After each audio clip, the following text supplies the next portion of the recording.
Assalamualaikum warahmatullahi wabarakatuh. Yang terhormat, dosen penguji ujian kinerja BPK dalam jabatan Batch 3 UIN Raden Fatah Palembang. Perkenalkan, nama saya Nurul Arofah. Saya mengajar di MI Nurul Islam Tempe Tengah, Kabupaten Lumajang, Provinsi Jawa Timur. Dalam kesempatan kali ini, saya akan mengikuti ujian kinerja BPK dalam jabatan Batch 3 tahun 2022 dengan menampilkan video praktek pembelajaran dengan mata pelajaran Akidah Akhlak dengan materi penerapan Asmaul Husna dalam kehidupan sehari-hari. Saya mohon masukan dan sarannya untuk video pembelajaran yang saya tampilkan agar lebih baik lagi ke depannya. Terima kasih, selamat menyaksikan. Wassalamualaikum warahmatullahi wabarakatuh.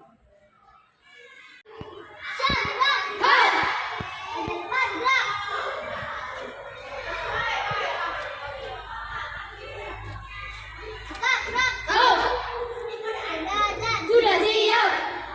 Ada doa. A'udzu billahi minasyaitonir rajim. Bismillahirrahmanirrahim. Allahumma inni as'aluka khairal maulidi wa khairal makhraji. Bismillahirrahmanirrahim.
Bismillahirrahmanirrahim.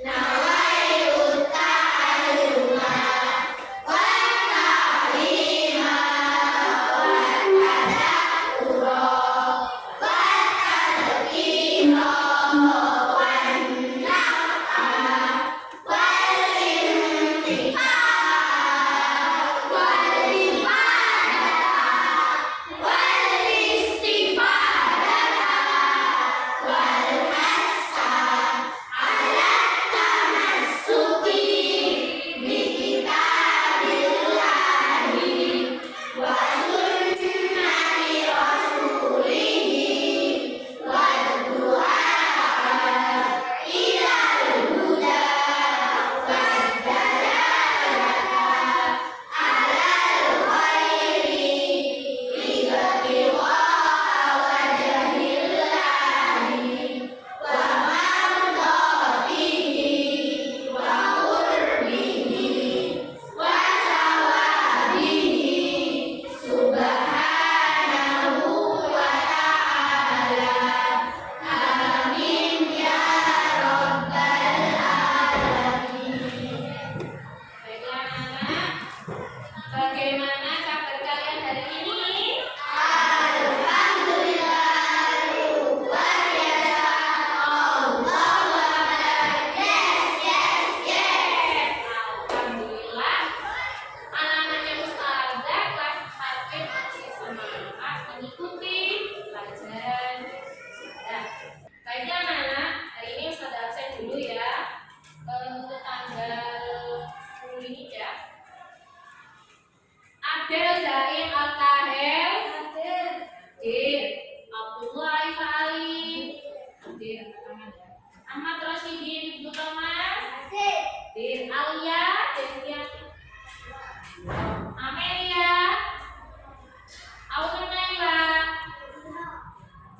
Azhara, Alvira, Bintang Cantika, Dimas Agung, Faiza Kula Bais, Prima Ainur Roma, Garga Viana, Ilham Rizky,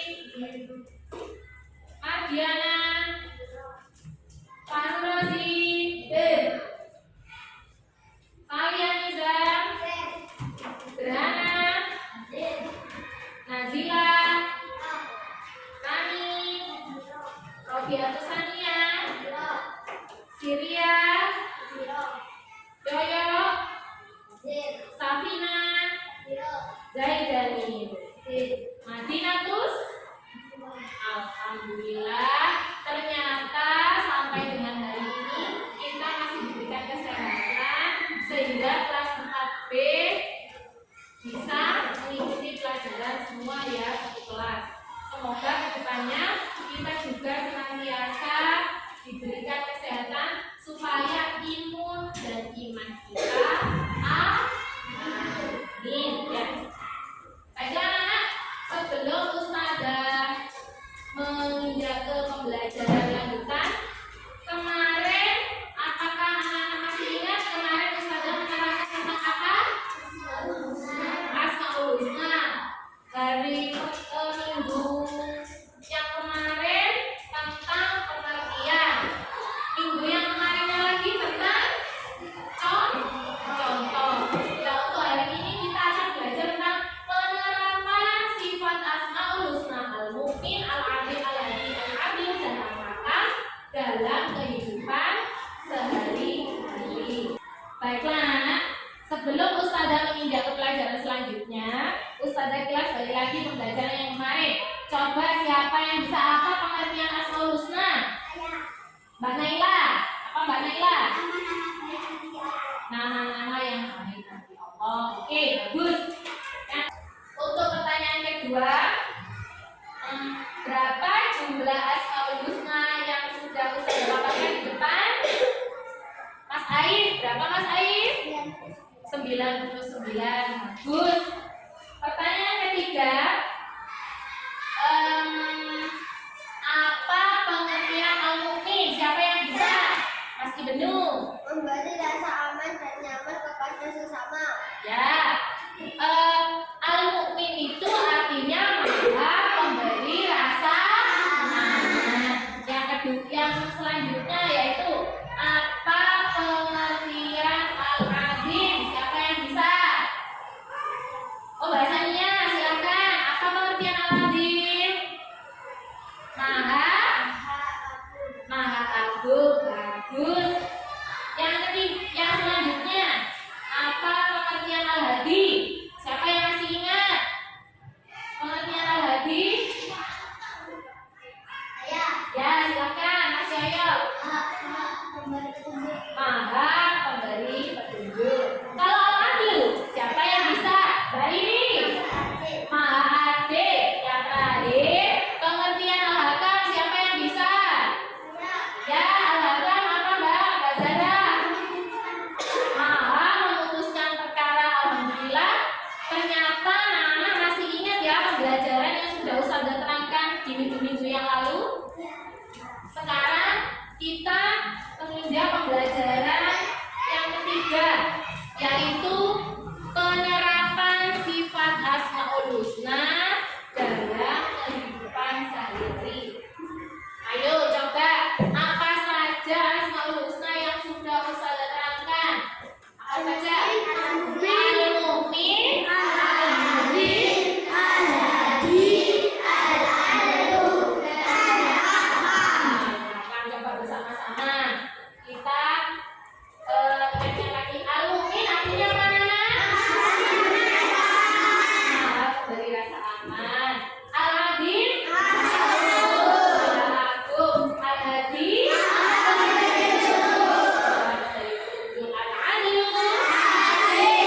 Al-Hakam. Bagus. Nah, karena pengertiannya sudah paham semua, sekarang kita masuk ke penerapannya. Yang pertama yaitu al-mu'min, maha memberi rasa aman. Memberi rasa amannya bagaimana, Nana? Kalian sudah tahu bencana alam apa yang dalam waktu dekat ini menimpa saudara kita di Lumajang? Erupsi Semeru. Bagus, erupsi Semeru. Apakah korban-korban erupsi Semeru itu tidak membutuhkan bantuan, anak-anak? Membutuhkan. Kira-kira apa saja yang mereka butuhkan dalam waktu dekat ini? Makanan, pakaian, baju, rumah atau tempat tinggal. Bagus bahasanya. Obat-obatan. Karena rumahnya yang mereka tinggali itu sudah terdampak erupsi atau lahar Semeru. Jadinya mereka sangat membutuhkan tempat yang aman. Jadi untuk kita yang di sini yang sudah merasa aman, harusnya kita sebagai sesama memberikan juga rasa aman itu kepada mereka dengan cara apa? Mengajak mereka mengungsi, ya. Yang pertama. Yang kedua, memberikan mereka makanan, bantuan berupa makanan, ya. Yang selanjutnya yaitu pakaian dan lain-lain. Itu cara kita bisa menerapkan rasa aman kepada sesama sesuai sifat Allah al-Mu'min. Selanjutnya yaitu ada al-azim. Apa artinya lagi al-azim? Agung. Bagus. Agung itu mulia, sama dengan mulia.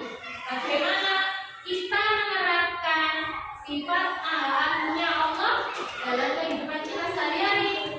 Bagaimana, Nana? Memuliakan guru. Bagaimana?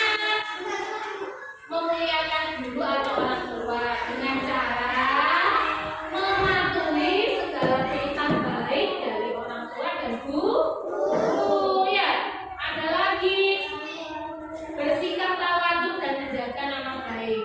Kalian tidak boleh menjelek-jelekan orang tua atau apalagi mengolok-oloknya. Ayo, yang sering mengolok-olok nama orang tua di kelas ini, mulai sekarang dihentikan. Itu sangat menentang maha agung sifat Allah, ya.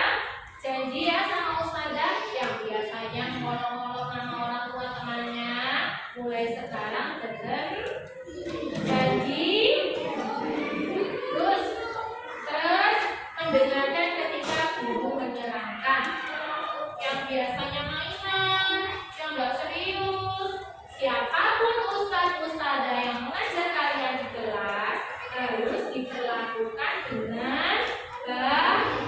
Itu salah satu sifat tawadhu kita kepada guru dan orang tua. Yang selanjutnya yaitu al-hadi, anak-anak. Apa pengertian al-hadi? Bagaimana cara kita memberikan petunjuk? Yang pertama yaitu sebagai pelajar kita harus menuntut ilmu sebanyak mungkin. Biar apa? Biar kita menjadi panutan dan petunjuk bagi orang-orang terdekat kita. Misalnya kita ilmunya sudah banyak, kita punya adik kecil, nah nanti kita bisa menasehati adik-adik kita di rumah, menasehati teman-teman kita. Itu namanya menjadi petunjuk bagi orang-orang yang terdekat. Selanjutnya yaitu al-adl. Apa pengertian al-adl? Adil. Contoh yang bisa kita terapkan dalam kehidupan sehari-hari untuk sifat al-adl yaitu sebagai pelajar saja kita harus membagi waktu. Membagi waktu dalam 3 ranah: untuk belajar, untuk bermain, dan untuk beribadah. Ketika kita belajar, waktunya di sekolah. Bermain juga nanti bisa di rumah. Tetapi jangan sampai melupakan ranah yang ketiga. Apa tadi? Beribadah. Ketika kita belajar atau bermain, kita mendengar azan, apa yang harus kita lakukan, anak-anak? Segera meninggalkan kegiatan untuk melaksanakan sholat. Karena sholat itu adalah kewajiban. Yang terakhir yaitu al-hakam. Apa pengertian al-hakam tadi? Memutuskan perkara. Dalam memutuskan perkara untuk kita tidak boleh memutuskan perkara dalam keadaan emosi. Dalam memutuskan perkara itu harus dengan kepala dingin, biar tidak ada yang tersakiti. Selalu berprasangka baik terhadap teman atau istilah lain yaitu husnudon. Husnudon kepada diri sendiri, kepada orang lain, dan juga husnudon kepada Allah. Dari penjelasan ustazah ini, apakah anak-anak masih ada yang belum paham? Sudah paham semua? Baiklah, jika sudah paham semua, sekarang ustazah punya tugas untuk kalian. Tugasnya yaitu kalian bentuk kelompok masing-masing. Di sini ada 4 kelompok ya. Nah, nanti setiap kelompok itu membuat 2 atau 3 pertanyaan. Lalu pertanyaannya itu nanti ditukar ke kelompok lain untuk dijawab. Bisa ya? Sudah paham tugas dari ustazah? Sudah. Baiklah, sekarang silakan membentuk kelompok sesuai dengan kelompok masing-masing.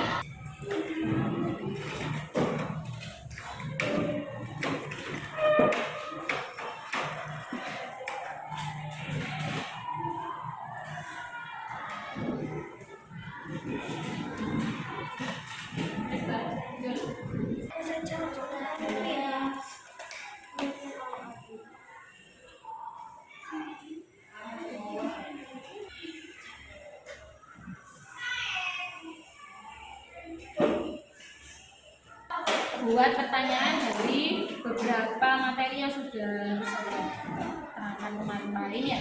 2 sudah. Nanti hasilnya terus lakukan ke kelompok lain untuk dijawab. Ya, paham? Silakan mengerjakan.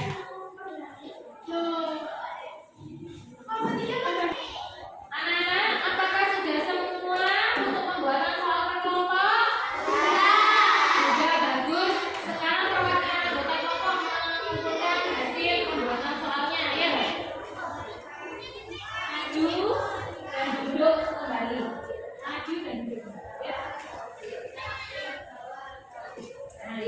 Baik. Ini ada 4 kelompok. Untuk sekarang kelompok 1 Ustazah tugaskan menjawab pertanyaan dari kelompok 3. Kelompok 2 Ustazah tugaskan menjawab pertanyaan dari kelompok 4. Dan ini menjawab dari kelompok 2. Kelompok 4 menjawab dari kelompok 1. Silakan dijawab sesuai pertanyaan yang ada.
Baiklah anak-anak, apakah sudah selesai semua tugas kelompok menjawab pertanyaannya? Sudah. Coba perwakilan anggota kelompok yang akan menjawab pertanyaan dari kelompok lain silakan maju ke depan. Ayo.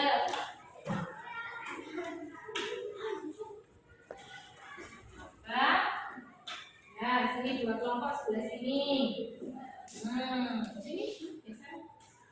Ya. Dari kelompoknya Mbak Sania dulu. Coba Mbak Sania akan menjawab pertanyaan dari kelompok berapa? 4. Kelompok 4, silakan dibaca pertanyaan. Didengarkan ya, kelompok 4 mana kelompok 4? Ya, didengarkan jawabannya betul atau salah ya. Iya, silakan. Apakah pengertian al-asma dan al-husna? Ya, jawab. Al-asma yaitu nama dan al-husna yaitu baik. Ya. Bagaimana cara kita mengenal keluarga saudara kita yang terkena musibah? Jawabannya Dengan cara memberikan bantuan semampu kita, baik berupa tenaga, makanan, ataupun pakaian. Yang paling penting kita ikhlas membantunya. bagaimana dari kelompok 4? Shoot ke sana. Kelompok 4, apakah sudah puas dengan jawaban yang diberikan? Puas. Betul ya jawabannya ya. Baik. Sekarang kita ke Mbak Diana akan menjawab pertanyaan dari kelompok berapa? Kelompok 3. Silakan. Mana kelompok 3? Ya, kelompok 3 silakan disimak ya jawabannya ya. Apakah pengertian asmaul nama-nama Allah yang baik? Ya. Berapa jumlah asmaul husna? 99. Ya, apakah sudah betul jawabannya? Betul, bagus. Sekarang Mbak Safina akan menjawab pertanyaan dari kelompok berapa? 2. Kelompok 2 mana kelompok 2? Ya, silakan disimak ya pertanyaannya dan jawabannya. Ayo Mbak Safina, yang keras. Nomor 1. Apakah pengertian al-adlu yaitu maha adil? 2. Bolehkah kita berikan pilih kasih kepada teman? Jelaskan. Tidak boleh karena pilih kasih kepada teman kita bermusuhan dan tidak bermurid kepada teman. Bagaimana jawabannya? Tadi pengertian al-adlu itu katanya Allah Maha Adil. Terus pertanyaan kedua, bolehkah kita bersifat pilih kasih? Tidak boleh katanya kelompok 2, kelompok 3 karena pilih kasih membuat hubungan pertemanan tidak harmonis. Bagaimana? Dari kelompok 3 sudah puas dengan jawabannya? Sudah bagus. Dari kelompok terakhir, Mbak Zahra akan membacakan pertanyaan dari kelompok berapa? 1. Mana kelompok 1? Ya, silakan yang keras Zara. Apakah pengertian al-mu'min Ya. adalah sikap Allah dalam memberi keamanan? Ya. 2. Apa saja contoh al-mu'min? Membantu saudara yang membutuhkan, menjaga ketertiban kelas. Bagaimana dengan jawaban yang diberikan Mbak Zahra untuk kelompok 1? Sudah setuju? Setuju ya? Kita tepuk tangan untuk kita semua.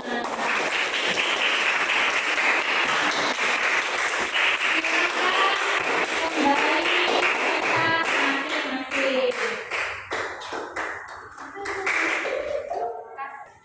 Bagaimana dari pembelajaran kelompok kita tadi, Ustaz rasa kalian sudah betul-betul memahami materi Asmaul Husna mulai dari pengertian, contoh, dan juga penerapannya dalam kehidupan sehari-hari. Kita ulas lagi ya. Kemarin pengertian al-mu'min itu adalah Allah Maha memberi rasa aman dengan cara yang sudah kita terapkan, yaitu membantu saudara-saudara kita yang terdampak bencana ya. Yang kedua yaitu al-adil, Allah Maha Agung. Contohnya tadi kita tawadud kepada orang tua dan guru-guru kita. Yang ketiga yaitu ada al-hadi, Maha memberi petunjuk. Sikap yang harus kita lakukan yaitu dengan cara menimba ilmu sebanyak-banyaknya supaya bisa menjadi panutan untuk orang-orang terdekat kita. Yang keempat tadi adil, artinya Allah Maha adil dengan cara tidak pilih kasih kepada teman ya. Yang terakhir yaitu al-hatam, Allah Maha memberi atau Allah Maha memutuskan sebuah perkara ya, dengan tidak emosi dalam memutuskan sebuah perkara, atau bisa juga dengan cara melerai teman yang sedang berkelahi. Ustazah rasa cukup sekian materi yang Ustazah sampaikan tentang Asmaul Husna. Mari kita tutup pembelajaran hari ini dengan doa. Silakan masih dulu dipimpin berdoa.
Waalaikumsalam warahmatullahi wabarakatuh. Baiklah anak-anak, Ustazah ucapkan terima kasih dan hati-hati di jalan ketika pulang sekolah. Salam kepada ayah bunda. Semoga ayah bunda senantiasa diberi kesehatan dan kelancaran